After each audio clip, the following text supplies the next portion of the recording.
welcome to GTS Academy. My name is Aisha Said. I am your English teacher. तो आज हम noun का topic पढ़ना start करेंगे. So let's go to the topic. तो सबसे पहले बात करते हैं कि व्हाट इज़ नाउन. तो noun is the naming word. अब ये नेमिंग वर्ड किसी जगह का हो सकता है, चीज़ का हो सकता है, या किसी शख्स का हो सकता है. अब हम नाउन को आइडेंटिफाई कैसे करते हैं? आइडेंटिफाई करने के लिए हम लोग जो है वो देखेंगे कि आया किसी वर्ड के साथ आर्टिकल लगा हुआ है, क्योंकि जो वर्ड्स के साथ आर्टिकल लगे हुए होते हैं वो बेसिकली नाउन को शो करते हैं. यानी अगर हमें किसी वर्ड के साथ आर्टिकल इनडेफिनेट या डेफिनेट आर्टिकल लगा हुआ मिल जाए तो वो हमारे पास हमारा नाउन होता है. अब हम देखेंगे कि सेंटेंस के अंदर जो एमडी कैट के अंदर जो मिस्टेक्स आती हैं वो किस रिलेटेड आती हैं. वो सेंटेंस में प्रेजेंट नाउन और उसके नंबर के बीच में आती हैं, नाउन और उसके पोजेसिव एस के बीच में आती हैं, या नाउन वर्सेस वर्ब आती हैं. कि कुछ वर्ड्स होते हैं जो एज अ नाउन यूज़ होते हैं और कुछ होते हैं जो एज अ वर्ब यूज़ होते हैं और बच्चे इनको आपस में इंटरमिक्स कर देते हैं. पोजेसिव्स के बीच में और नाउन के बीच में रिलेशन क्रिएट करना बहुत ज़रूरी है. वो अक्सर इसमें मिस्टेक डाल के देता है ताकि बच्चे कंफ्यूज हो जाएं. और नाउन और उसका नंबर, यानी कि नाउन अगर सिंगुलर है तो वर्ब सिंगुलर आना चाहिए, और अगर नाउन प्लूरल है तो वर्ब भी प्लूरल आना चाहिए. तो इसके अंदर जो है वो मिस्टेक्स जो हैं वो मोस्ट कॉमन होती हैं. हम अपने प्रॉपर टॉपिक की तरफ बढ़ते हैं. तो सबसे पहले हम पढ़ते हैं काइंड्स ऑफ नाउन के. नाउन की कितनी किस्में हैं तो ये आपने पहले भी पढ़ा हुआ है और आपको पता भी है. वो है proper noun, common noun, collective noun, abstract noun and material noun. ये जो हैं पांच ये काइंड्स ऑफ नाउन है. कि काइंड को लेके चलेंगे और उसको आगे फर्दर एक्सप्लेन करेंगे. अब प्रॉपर नाउन है which shows the some proper personality और प्रॉपर प्लेस. जो किसी प्रॉपर पर्सनैलिटी और प्रॉपर प्लेस को शो करेगा वो प्रॉपर नाउन होगा. सही है. First word is always capital. जब हम प्रॉपर नाउन लिखेंगे उसका फर्स्ट वर्ड हमेशा कैपिटल लिखेंगे. हम बेसिकली इनके साथ जो है वो आर्टिकल नहीं यूज़ करते. पर अगर हम एक प्रॉपर नाउन को एक कॉमन नाउन बनाएंगे तो हम ए और एन का आर्टिकल यूज़ करेंगे. ये मैंने सब्जेक्ट वर्ब एग्रीमेंट में भी ये रूल बताया था. एक दफ़ा दोबारा रिपीट कर देती हूँ. हमने जब प्रॉपर नाउन को एक कॉमन नाउन की तरह जाहिर करना होता है तो हम इनडेफिनेट आर्टिकल ए एन लगाते हैं.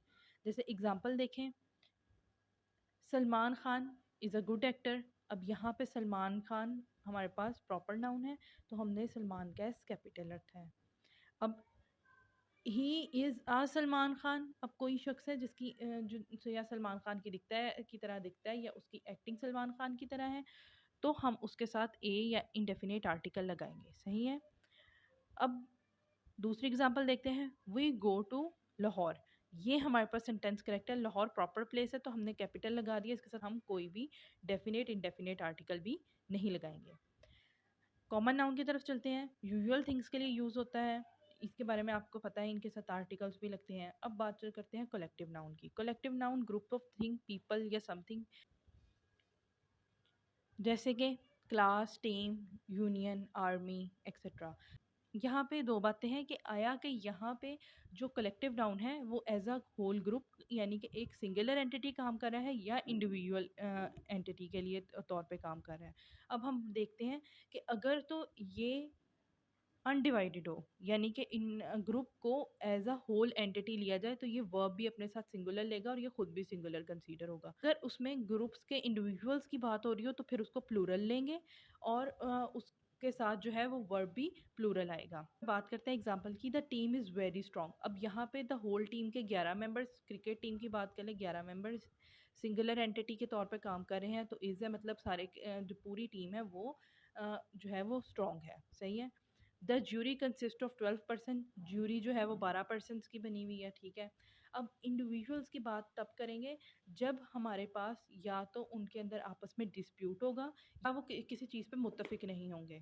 जैसे the team are curling like children. अब टीम आर लिखा गया है यानी प्लूरल. आर लिखा गया है यानी कि प्लूरल. तो अब हमने यहाँ पे ये क्यों लगाया है? क्योंकि यहाँ पे टीम के मेंबर्स की बात हो रही है. यहाँ पे team as a single entity काम नहीं कर रही. टीम के जो मेंबर्स हैं वो आपस में बच्चों की तरह झगड़ रहे हैं. टीम का सेंस उसके इंडिविजुअल्स का इंडिविजुअल्स की सेंस में आ रहा है तो हम यहाँ पे जो है उसके साथ प्लूरल वर्ब यानी आर लगाएंगे. The jury are divided in their opinion. अगर कोई ज्यूरी या कमेटी या कोई चीज़ अगर उनका ओपिनियन मैच नहीं कर रहा तो उनमें हो सकता है कि तीन लोगों का ओपिनियन तीन लोग एक और साइड पे हों और 2 लोग एक साइड पे हों। तो होगा ये कि उसमें इंडिविजुअल्स की बात की जा रही है, कमेटी के या जूरी के इंडिविजुअल्स की बात की जा रही है। तो उनमें से हमें एग्जैक्ट अमाउंट नहीं पता, तो लिहाजा हम इंडिविजुअल्स को प्लूरल कंसीडर करेंगे और इधर भी जो है वो प्लूरल वर्ब लगाएंगे। एब्स्ट्रैक्ट नाउन की तरफ चलते हैं। Name of quality, action and state is known as abstract noun. अब क्वालिटी क्या है? ऑनेस्टी हो सकती है, काइंडनेस हो सकती है, एक्शन है हेटर्ड, लाफ्टर, और स्टेट हो सकती है poverty, illness. Material noun, name of matters और मेटल्स, हमेशा जो है वो सिंगुलर वर्ब लेते हैं और ये खुद भी सिंगुलर नाउन होते हैं। एग्जांपल देखते हैं। Gold is a precious metal, यानी यहाँ पे जितने भी मेटल्स हो जाएंगे या मेटल्स हो जाएंगे या कोई भी स्टोन्स वगैरह हो जाएंगे तो वो हमेशा जो है वो सिंगुलर वर्ब लेंगे। अब हम सेकेंड मिस्टेक्स की तरफ चलते हैं जो कॉमनली एमडी कैट में पूछी जाती है, वो है नाउन एंड इट्स नंबर्स। अब नाउन जो है उसका अपने नंबर के साथ जो एग्री करना है वो बहुत ज़रूरी होता है। इसकी दो टाइप्स हैं आगे, काउंटेबल और अनकाउंटेबल। नाउन काउंट किया जा सकता है या नहीं किया जा सकता। अनकाउंटेबल है वो उसकी क्वालिटी की बात करता है, ये काउंट किए जा सकते हैं, ये काउंट नहीं किए जा सकते हैं। काउंटेबल सिंगुलर और प्लूरल दोनों हो सकते हैं, जबकि अनकाउंटेबल हमेशा सिंगुलर होते हैं और इनके अंदर दो ही कैटेगरीज आती हैं, एब्स्ट्रैक्ट नाउन और मटीरियल नाउन की। सही है। अब हम देखते हैं changing a singular noun to a plural noun, कि आया कि हम सिंगुलर नाउन को प्लूरल में कैसे कन्वर्ट कर सकते हैं। सही है। तो सब ऑल चलते हैं नाउन कंपाउंड्स की तरफ, कि आया कि नाउन कंपाउंड्स यानी जब दो नाउन आपस में मिलते हैं तो उनके प्लूरल कैसे बनाए जा सकते हैं। जैसे नाउन प्लस नाउन है, दो नाउन है, जैसे एग्जांपल है गार्डन चेयर, तो गार्डन चेयर को हम प्लूरल नाउन में कैसे कन्वर्ट करेंगे।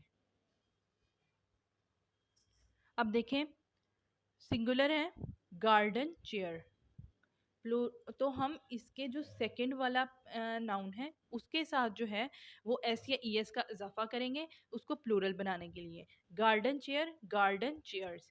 टेबल लेग, तो सेकंड नाउन के साथ table legs. Girl student, girl students. तो यहाँ पे जो ये दो नाउन है, मैं अब आपको इसकी कंपोजिशन भी खोल के बताती हूँ कि जो सेकंड वाला नाउन होता है वो बेसिकली मेन, जबकि जो फर्स्ट वाला नाउन होता है वो एडजेक्टिव के तौर पे काम कर रहा होता है। जैसे यहाँ पे है जो चेयर जो है वो हमारे पास मेन नाउन है, जबकि यहाँ पे जो गार्डन है ये हमारे पास इसको एक्सप्लेन कर रहा है कि आया कि ये चेयर कहाँ से बिलोंग कर रही है। सेम इसी तरह तो ये यहाँ पे बता रहा है कि टेबल्स लेग। सही है।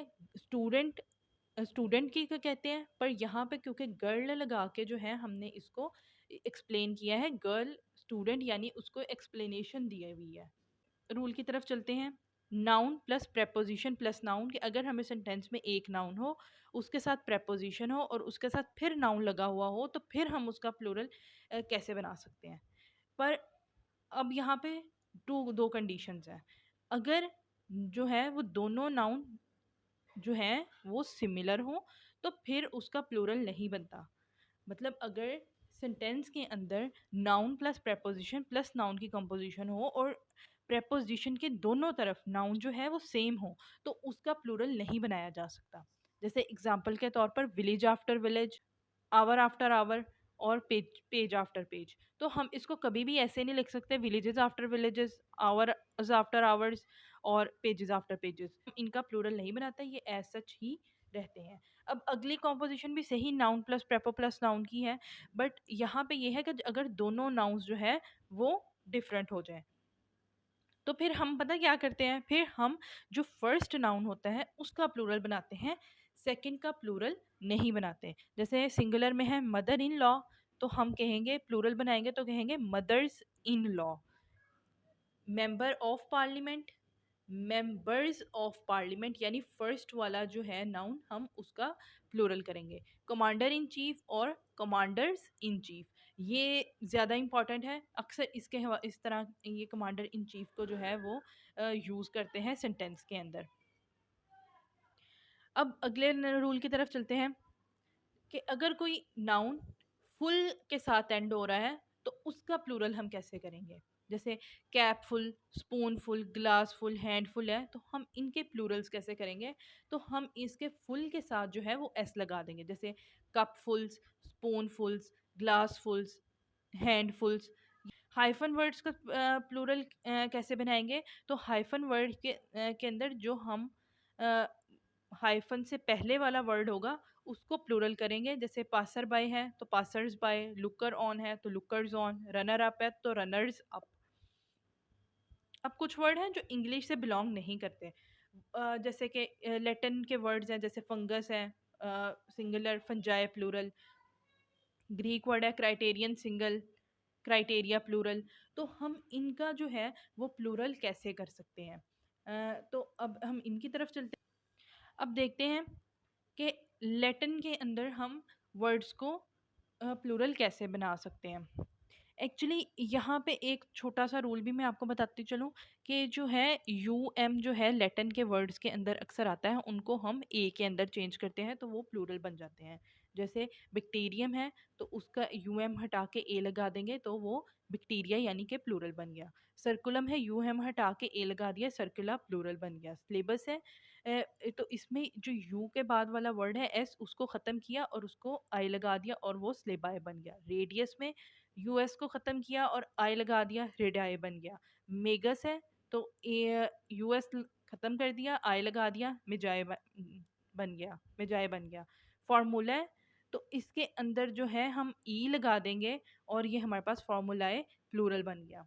यानी कि ये क्योंकि इंग्लिश के नहीं है तो यहाँ पे हम इनको एस या ई एस लगा के जो है इसको हम प्लूरल नहीं कर सकते। इनके लिए हमें लैटिन के रूल्स ही अप्लाई करने पड़ते हैं इन पे। अब ग्रीक वर्ड्स देख लेते हैं, जैसे बेसिस है तो आई एस ख़त्म करके ई एस कर दिया तो बेसिस प्लूरल बेसिस हो गया। क्राइसिस है, ई एस लगा देंगे, क्राइसिस प्लूरल क्राइसिस हो गए।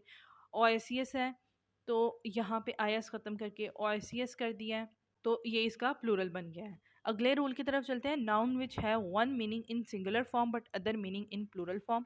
तो यहाँ पे मैंने एक लिस्ट बनाई हुई है, तो जिसमें ये है कि वो कुछ नाउन ऐसे हैं जो सिंगुलर फॉर्म में तो उनके मीनिंग्स कुछ और होते हैं, पर जैसे ही वो अपने प्लूरल फॉर्म में जाते हैं उनके मीनिंग्स कुछ और हो जाते हैं।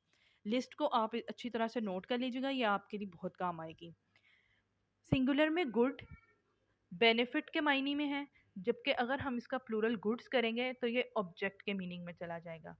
Alphabet set of letters A B C D, पर अगर हम वही अल्फ़ाबेट को प्लूरल करके अल्फ़ाबेट्स कर देंगे तो वो लैंग्वेजेस के मीनिंग्स में चला जाएगा। कस्टम सिंगुलर में ट्रेडिशंस को बोलते हैं, अगर कस्टम्स हो जाएगा तो उसका मतलब टैक्स हो जाएगा। आयरन जो सिंपल है वो मेटल है, पर अगर हम इसको आयरन्स कर देंगे तो वो हैंडकफ्स यानी हथकड़ी के मायने में आएगा। वुड ब्रांच ऑफ ट्री, जबकि वुड्स फॉरेस्ट को बात कर फॉरेस्ट को कहते हैं। एयर एटमॉस्फेयर को बोलते हैं, जब अगर हम एयर्स कहेंगे तो इफेक्टेड मैनर्स, किसी के ख़राब रवैये, उसकी बात करेंगे हम। फोर्स स्ट्रेंथ को कहते हैं, अगर फोर्सेस कर देंगे तो ये आर्मी को शो करेगा। Quarter one fourth of anything, अगर क्वार्टर्स होगा तो वो किसी की रेजिडेंस वगैरह को कहते हैं, जैसे गवर्नमेंट के क्वार्टर्स वगैरह होते हैं जो वो गवर्नमेंट एम्प्लॉयज़ को देते हैं। वर्ड प्रॉमिस को बोलते हैं, अगर इसको प्लूरल कर देंगे वर्ड्स तो कोई भी लिटरेरी वर्ड्स या फिर लैंग्वेजेस के मायने में ये यूज़ होगा। वर्क बिजनेस को कहते हैं, अगर हम वर्क्स कह देंगे तो ये हमारे पास फैक्ट्री यानी as a noun factory noun के तौर पे यूज़ होगा। रिगार्ड रिस्पेक्ट को बोलते हैं, अगर ये रिगार्ड्स हो जाएगा तो वेल विशेस हो जाएगा। उम्मीद करती हूँ आपको ये समझ आया होगा, इनको अच्छी तरह से नोट कर लीजिए। अब अगले पॉइंट की तरफ चलते हैं। नाउन सीम्स सिंगुलर और ऑल्सो वर्क्स एज सिंगुलर्स। तो मैंने यहाँ पे जो है वो कुछ अनकाउंटेबल नाउन्स की जो है वो एक लिस्ट बनाई हुई है जो दिखते भी सिंगुलर हैं और वो वर्क भी एज अ सिंगुलर, जैसे कि advice, alphabet, applause, furniture, ice, information, machinery, scenery, poetry, luggage, baggage, work, bread, food, evidence, unemployment, news, mischief, money, happiness, hair, gold और depress। ये जो वर्ड हैं ये हमेशा जो है वो सिंगुलर है होते हैं और इनके साथ जो है वो वर्ब भी सिंगुलर आता है। इन डोंट यूज़ ए और एन बिफोर देम, इनके साथ आप ए और एन नहीं लगा सकते। Can not make their plural form a piece of to make them singular countable noun. अब यहाँ पे एक बात इंपॉर्टेंट है कि हम इनको एज सच इनको प्लूरल फॉर्म में कन्वर्ट नहीं कर सकते। मतलब यहाँ पे मिस्चीफ है तो हम मैं इसको मिस्चीफ नहीं कर सकती। तो लिहाजा मैं क्या करूँगी, मैं वर्ड लगाऊंगी आ पीस ऑफ। मैं a piece of word use करूँगी इसके साथ, मिस्चीफ के साथ। तो ये मेरे पास काउंटेबल नाउन बन जाएगा। फिर मैं इस काउंटेबल नाउन का जो है वो उसको जो है वो प्लूरल कर दूंगी। जैसे आ मिस्चीफ ऑफ है, रुके मैं यहाँ पे लिखती हूँ, a piece of mischief। अगर कहीं पे मैं मुझे सिर्फ मिस्चीफ नज़र आता तो ये मेरे पास अनकाउंटेबल नाउन था। पर अगर मुझे किसी सेंटेंस में आ पीस ऑफ मिस्चीफ नज़र आ रहा है तो ये मेरे पास काउंटेबल नाउन है। यहाँ पे मिस्चीफ सिंगुलर अनकाउंटेबल है, पर अगर मैं इसके साथ आ पीस ऑफ लगा दूंगी तो ये मेरे पास काउंटेबल हो जाएगा। अब इस काउंटेबल नाउन का जो है मैं प्लूरल बना सकती हूँ। अब इस काउंटेबल नाउन का मैं प्लूरल इस तरह नहीं बनाऊंगी आ पीस ऑफ मिस्चीफ। तो लिहाजा मैं पीस के साथ जो है पीस को प्लूरल कर दूंगी, पीसेस ऑफ मिसचीफ। तो फिर ये हमारे पास जो है वो इसका प्लूरल बन सकता है। अगले रूल की तरफ चलते हैं, noun in plural form and function as a plural. अब ये कहाँ पे यूज होते हैं, जो दिखते भी प्लूरल है और होते भी प्लूरल है और आगे ये वर्ब भी प्लूरल लेते हैं। आर्टिकल ऑफ ड्रेसेस, टूल्स और इंस्ट्रूमेंट्स जिनके टू पार्ट्स हों वो जो है हमारे पास प्लूरल होंगे और वो प्लूरल वर्ब लेंगे। पैंट्स, उसके दो पार्ट्स हैं, ही रहेंगे और वो यूज भी एज अ प्लूरल ही होंगे। Pyjamas, trousers, jeans, shorts, boxers, यानी जिनके दो पार्ट्स होंगे जिस ड्रेस के, उसके साथ उसको जो है वो हम प्लूरल यूज करेंगे। और सिमिलर एज टूल और इंस्ट्रूमेंट, जैसे सीजर्स है, ब्लोअर्स है, Clippers, shades, spectacles, pincers, binoculars, dividers, goggles, sunglasses, यानी जिनके दो पार्ट्स होते हैं वो हमेशा प्लूरल होते हैं और उनके साथ वर्ब भी प्लूरल आता है। इनके साथ हम कभी भी इंडेफिनिट आर्टिकल नहीं यूज़ कर सकते। इनको सिंगुलर काउंटेबल बनाने के लिए हम पहले इनके साथ अपेयर लगाएंगे और फिर उसको जो है हम आगे प्लूरल करने के लिए साथ कोई काउंटिंग का वर्ड लगा सकते हैं या वन टू पेयर लगा सकते हैं। जैसे पैंट्स है तो आ पेयर ऑफ पैंट्स या वन पेयर ऑफ पैंट्स। तो अगर मुझे ज़्यादा की बात करनी है तो मैं कह दूंगी टू पेयर्स ऑफ पैंट्स। उम्मीद करती हूँ आपको आज का लेक्चर समझ में आया होगा। वीडियो पसंद आई वीडियो को लाइक करें, चैनल को सब्सक्राइब करें। कोई भी क्वेश्चन हो इंग्लिश के किसी भी रिलेटेड नीचे कमेंट बॉक्स में ज़रूर पूछें। अपना ख्याल रखिएगा। अल्लाह हाफिज़।